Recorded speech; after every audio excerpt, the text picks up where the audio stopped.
C'est sur le circuit de Spa-Francorchamps que la 100 Series by BGDC 2019 s'est clôturée. En rendez-vous en levée de rideau des 24 heures de chevaux, traditionnellement apprécié des concurrents, qui étaient plus d'une quarantaine sur la grille de départ, soit le plateau le plus fourni de la saison. C'est une nouvelle venue en BGDC, la Peugeot 308 numéro 23 de l'équipe Burton Racing, qui s'est lancée depuis la pole position. Bolide confié à Pierre-Yves Cortal, c'est Karen Burton, venu faire une pige de fin de saison dans la foulée des TCR Spa 500. Dès l'extinction des feux, les concurrents des divisions 3 et 4 étaient néanmoins prêts à bondir.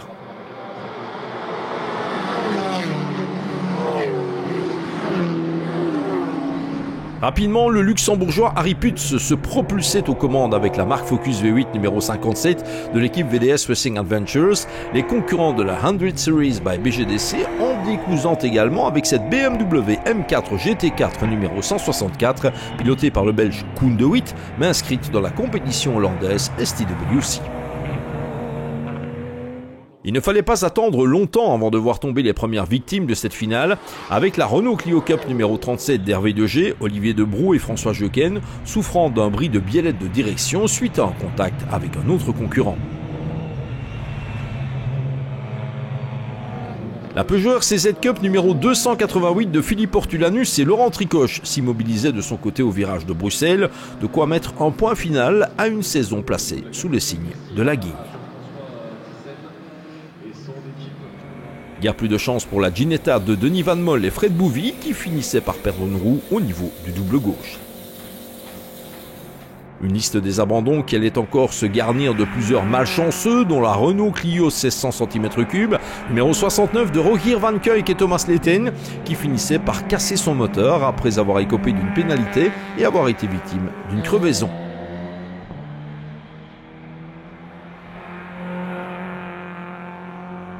Guère plus de réussite pour la BMW Z4 numéro 94 de Guillaume et André Patz, accompagné de Simon Ayot, dont la saison s'achevait dans le Rédillon. L'ultime abandon était à mettre sur le compte de la Peugeot 207 Turbo numéro 70 de Patrick Van der Eycken et Nicolas Lamonica, victime de soucis de culbuteur qui immobilisaient la Lionne dans la pit lane. À l'avant du peloton, si les meilleurs autos de la division 2 faisaient une fois encore forte impression, comme à Zolder 2 semaines plus tôt, les deux marques Focus V8 VDS Racing Adventures finissaient par cadenasser le haut du classement. Un duel qui tournait néanmoins court lorsque la 57 de Harry Putz et Raphaël van der Straten s'immobilisaient dans la pit lane en seconde partie de course. À certains moments, on a eu un problème de boîte. On est resté bloqué dans une vitesse et on n'arrivait plus à changer les vitesses. Et c'est pour ça qu'on a dû faire un arrêt qui durait plus que 20 minutes. Et là, on a perdu le temps. On a pu le réparer, mais à la fin du compte, on a perdu trop de temps. Faisant preuve du jusqu'au boutisme qui les caractérise en toutes circonstances, Pilou Cortals et Karen Burton ne lâchaient rien, au point de se retrouver en position de l'emporter à l'entame du dernier tour, chassé par la Focus V8 d'Alex Delattre du Bosco. Et c'est sur une image forte que s'achevait la saison, la Peugeot 308 numéro 23 tombant en panne sèche au passage de la chicane bus-stop, obligeant son pilote à pousser sa monture sur la ligne d'arrivée. La victoire absolue venait d'échapper à la Lionne qui s'imposait néanmoins en division 2, le tout dans la bonne humeur. On est tombé en panne d'essence et on était très juste et en fait un petit manque d'expérience comme on n'a pas remis assez d'essence, c'est tout. Et dans nos calculs on savait qu'il aurait fallu que la course s'arrête 2 tours, mais comme on était en tête du BGDC, si on s'arrêtait c'était d'office qu'on passait 2. Et je dis à Pilou, tracasse, ça va aller. Donc il manquait 10 mètres, sinon on aurait gagné. Et on s'est fait passer par la VDS. Bon, voilà. On a essayé. Bon, c'était comment dans ce peloton où il y avait un peu plus de voitures côté CR Spa 500, Pilou? Bien amusé? Oui, super, bien amusé. Maintenant, les voitures, c'est pas du tout les mêmes catégories. Donc, il y en a qui vont très vite en ligne droite, il y en a qui freinent très tôt, il y en a qui vont pas vite dans les virages. Donc voilà, c'est super sympa comme championnat. C'est une belle expérience. C'est dommage juste qu'on aurait dû mettre 5 litres de plus, mais dans notre ravitaillement juste avant, parce que c'est ça qui nous a perturbé en fait. Parce que le dernier ravitaillement, on l'a mis full, mais c'était celui du mieux qui nous a pénalisé. Donc voilà. Au bout du compte et sur le fil, c'est donc la marque Focus V8 numéro 58 qui s'offrait le classement général et la victoire en division 3, De quoi lui offrir un somptueux doublé de fin de saison. Pour Thierry Delattre du Bosco, qui roule aussi dans les compétitions historiques, on peut même parler de superbe série pour clôturer l'année.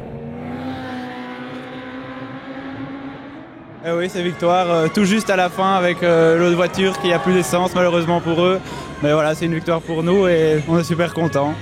Vous suivez la Peugeot 308 et puis à un moment donné vous vous apercevez qu'il y a un truc qui va pas là.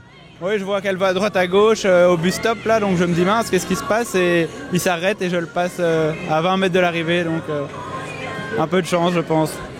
Thierry, ça a été une fin de saison assez solide, on va dire, avec pas mal de résultats et pas mal de rendez-vous. Oui, parfait, c'est merveilleux d'avoir fait gagner les 60s comme on a gagné et faire les résultats qu'on a fait avec cette Cobra qui est quand même une voiture pas évidente à conduire, c'était juste merveilleux avec Christophe. Puis maintenant je vois que mon fils s'améliore de plus en plus dans son pilotage, j'ai voulu le faire progresser en partant d'une C1, etc. et arriver à ce qu'on vient de rouler là avec un gros V8 et on voit qu'il est capable, donc je suis d'accord qu'en Cobra il a le potentiel pour y aller.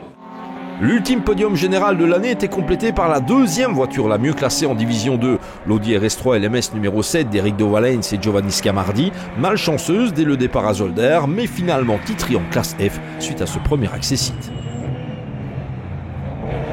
C'était vraiment très serré à la fin. Giovanni a fait un super relais, comme d'habitude. Et on est content, puisque là, je pense que c'est bon cette fois-ci. On a le titre en division, je pense. Ouais, félicitations, effectivement. Giovanni, une bagarre entre TCR, entre vraies voitures de la catégorie TCR, avec cette 308 qui est très récente. C'est intéressant? Ouais, très intéressant. Ça a vraiment relevé le niveau. C'était vraiment du coup d'un coup toute la course, tout le premier relais. Ça a vraiment été quelque chose de très solide. C'est simple, on se battait à 5 dixièmes chaque tour. C'était vraiment très amusant, vraiment pas mal. Un très beau niveau et de quoi jouer, quoi. Bien sûr. Vous avez mis un certain temps avant de vous stabiliser sur la voiture cette année. Est-ce qu'on peut dire que l'année prochaine, on vous retrouve avec cette auto? C'est pas encore sûr, on verra. On espère. Hein. On espère, mais on aime bien de changer, donc on verra. Le podium de la classe F en division 2 était complété par la Seat Leon Cup numéro 444 de Manfred Verbeek et Denis Metz qui avaient entamé la saison sur les chapeaux de roue avant de progressivement rentrer dans le rang, ce qui sent déjà la revanche en vue de 2020. Nouvelle place d'honneur pour la Peugeot 308 Racing Cup numéro 308 de Benoît Altruy et Charles de Knut, qui compte parmi les révélations de la saison et qui ne devrait pas manquer d'encore gagner en vélocité l'année prochaine.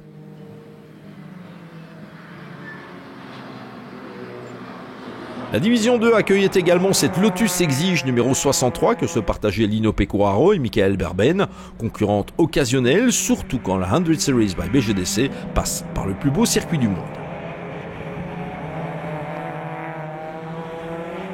Moins de réussite pour la Seat Leon Supercopa Mark II numéro 27 de Jean-Luc Peigneur et Eric Debouc qui s'immobilisaient en bord de piste en vue de l'arrivée, ce qui l'a laissé néanmoins 6e en classe F. Guère de chance non plus pour le retour aux affaires de la Ford Focus RS numéro 79 de Gilles et Alain Ronchel, qu'on n'avait plus vu en piste depuis un certain temps et qui allait laisser pas mal de minutes dans la mésaventure. Quant à la Honda Civic de litre turbo numéro 99 de Ricky Camber, cette fois secondée par Gavin Pickering, elle connaissait les mêmes soucis de fiabilité que sur toutes les autres manches cette saison, à militer dans le clan britannique. Même issue pour la Porsche Boxster numéro 39 d'autres Britanniques Richard Bernard et Rob Gurney, contraintes à l'abandon. La finale de Francorchamps était également marquée par le retour des deux Renault Mégane Trophy vus en cours de saison.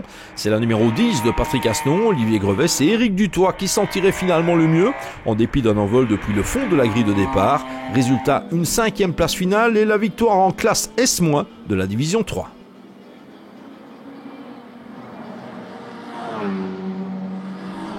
Après avoir fait son apparition au lever de rideau des 25 heures VW Fun Cup, la 21 de René Danels, Michel Ginaud et Sven de Roek faisait à peine moins bien en 7e position, de bon augure en vue de la saison 2020.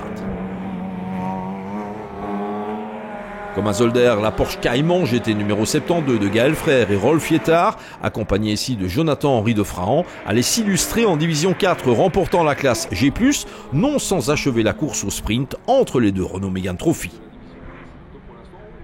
Très bonne voiture, on fait une belle équipe avec cette voiture.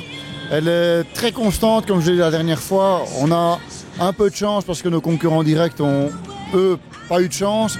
Mais au final, ça nous permet d'apprendre cette voiture correctement et de prendre surtout beaucoup de plaisir. Et je pense que tout le monde a cet objectif-là aujourd'hui, surtout en 100 Series by BGDC, se faire plaisir, être entre copains et pouvoir quand même faire une belle course. Rolf Pietart, à l'issue de cette deuxième course de votre carrière, quel premier bilan vous tirez, Rolf? Super content, c'est un début merveilleux. La voiture, comme elle a dit, c'est une très très bonne voiture, fiable, une équipe, mécanicien, tout le monde était parfait. Aujourd'hui, on a eu le plaisir de rouler avec Jonathan, qui est un pilote merveilleux aussi. Donc grâce à eux, on peut encore faire un podium aujourd'hui. C'était comment, Jonathan, sur la piste avec cette Porsche? Facile, pas facile? Alors j'ai pris le 3e relais, donc c'était un peu compliqué au niveau des gommes, surtout vers la fin. Donc je me suis fait une belle petite bagarre avec une Mégane là-bas, donc c'est vraiment bien plaisant. J'ai quand même réussi à en garder une des deux derrière, malgré l'état triste des pneumatiques, mais non, c'était chouette, très bien. Division 4 toujours avec le top 8 général pour la BMW M235i Racing Cup numéro 235 de Günther van den Hoof et Wim Brad qui l'emportaient en classe X. Au bout de cette saison, le duo néerlandophone peut être satisfait de son changement de monture. Nous sommes vraiment contents de cette décision. En cours de saison, nous sommes passés de notre diesel à cette M235i et nous avons pris beaucoup de plaisir. Il fallait moins mécaniquer et la malchance nous a oubliés. C'est la preuve que c'était le bon choix. Wim, ça s'est passé comment aujourd'hui? Tout s'est bien déroulé, une course fluide, des chronos réguliers, ce qui s'est traduit par une belle place finale et une victoire dans notre classe. L'an prochain, on vous revoit avec cette BMW? À assurer certains, durant l'hiver, nous allons l'alléger et la rendre plus performante et l'an prochain, on sera de retour en piste. Fin de saison tronquée par contre pour l'autre M235i Racing Cup, la numéro 32 de Denis et Emilien Buffet, qui finissait par être mise hors course. Ce qui nous amène au bolide de la division 1 où les meilleurs 2 litres se sont une fois encore battus pour la gagne. Et si la Vauxhall Astra Coupé numéro 777 de Philippe Ménage et Guy Katzers menait la danse, elle finissait par glisser en 2e position, victime d'une crevaison. C'est dès lors à une première qu'on a assisté lors des Franco 200, avec la victoire d'une nouvelle venue, ou plutôt revenue. Ayant pris part aux 24 heures de Francorchamps Tourisme dans les années 90, cette Toyota Celica GTI 2 litres a fait l'objet d'une longue remise en état. En fin de retour en piste, elle était confiée à José Clause, Yves Anson et Alain Henrard, qui en ont fait un excellent usage, au point de l'emporter sur le fil en classe B. C'est une course de rêve, effectivement, on ne s'attendait pas à ça quand on a pris le départ. La seule chose, c'était de terminer déjà pour valider la voiture. Mais, donc là, on est très heureusement surpris et mes coéquipiers ont fait de l'excellent travail. Alors Rare, c'était comment sur la piste avec cette Toyota Celica qu'on ne connaissait pas nous? C'est une première pour nous, c'est notre première course. Donc baptême, on va dire. La voiture super, elle est bien réglée par mes 2 compères. Que du bonheur. Yves, confirmation, c'est un one-shot gagnant ça? One shot gagnant, oui. Ça fait assez d'années qu'on travaille pour se créer quelque chose, se faire plaisir. Derrière ça, il y a 30 ans d'amitié ensemble avec José. Ça tourne toujours autour de 24 heures principalement. C'est pour ça que la voiture est le numéro 24. Et voilà, on est heureux. On ne pouvait pas espérer mieux. C'est une Renault Clio Cup qui complétait le podium de la classe B, la numéro 28 d'Angélique Charlier, Pierre Zanen et Laurent Simon, qui a parfaitement profité des revers frappant d'autres bolides de la catégorie. Un beau podium, voilà, c'était pas facile, mais on y est arrivé quand même. Une course qui était comment, Pierre, sur la piste, c'était comment avec ces Clio? Extraordinaire, voiture extraordinaire, circuit extraordinaire, week-end extraordinaire, podium. On aurait presque envie de vous dire, est-ce qu'on ne vous reverrait pas un peu plus souvent pendant la saison? Peut-être, il faut voir un peu les dates, comment ça se met pour tout le monde, c'est pas toujours facile.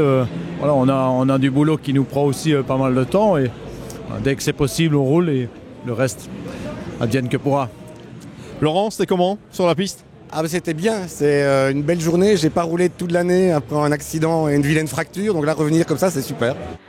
Palme de la malchance pour la Mazda MX-5 Cup numéro 60 de Patrick Dubois et Cédric Waters, en route vers un top 3 de catégorie avant de s'immobiliser dans le dernier tour. La petite Nippon découvrable était néanmoins classée devant la Renault Clio Cup numéro 510 que se partageaient ce week-end Jérôme Heinen et Gaëtan Ayot. Déception par contre pour la Honda Civic de Patrick Van Biloen et Navrik Delatte, dont le compteur s'arrêtait sur 24 tours en cet ultime rendez-vous de la saison. Repère traditionnel des BMW 325i proche de l'origine, la classe D est tombée dans l'escarcelle de la numéro 73 d'Axel Roulans, Olivier Hertzens et Bert Arnouts qui achevaient la course dans le sillage des leaders de la classe B. C'est la numéro 325 de Xavier Van Varenberg et Christophe Deneve qui s'offrait les lauriers d'argent, mais à 4 tours tout de même, précédant la numéro 90 d'Aaron Duville et Stein de Vleskauer. Enfin, en classe A, jeu 7 et match pour la Honda Civic numéro 48 de Bart Holmes, Jeff Van Mechelen et Julien Skene qui décrochaient victoire et titre au cœur de l'Ardenne belge. Le résultat est vraiment bien. Je voudrais remercier le team pour le très bon travail qu'ils ont accompli. La voiture était parfaite, mes équipiers ont également fait un super beau boulot, ce qui nous a permis de finir en beauté. C'était très bien.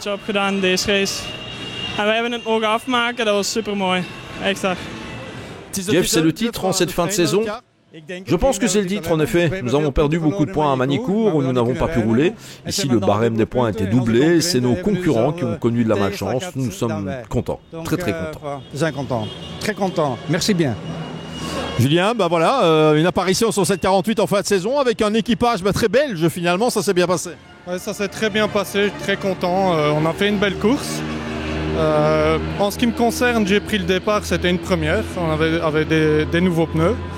Il m'a fallu quand même un bon 10 tours avant de prendre confiance, mais tout s'est très bien passé et je suis content.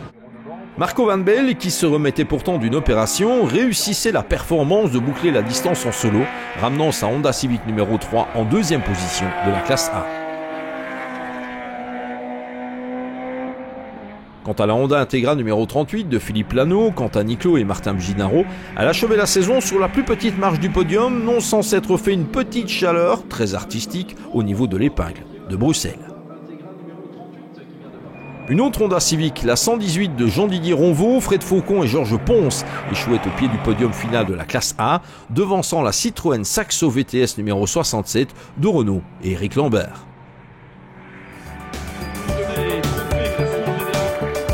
Clap de fin sur la saison 2019, les forces vives de la 100 Series by BGDC vont maintenant s'atteler à préparer la compétition 2020, bien décidés à surfer sur la vague de fin de saison, caractérisée par un plateau en constante évolution et en augmentation.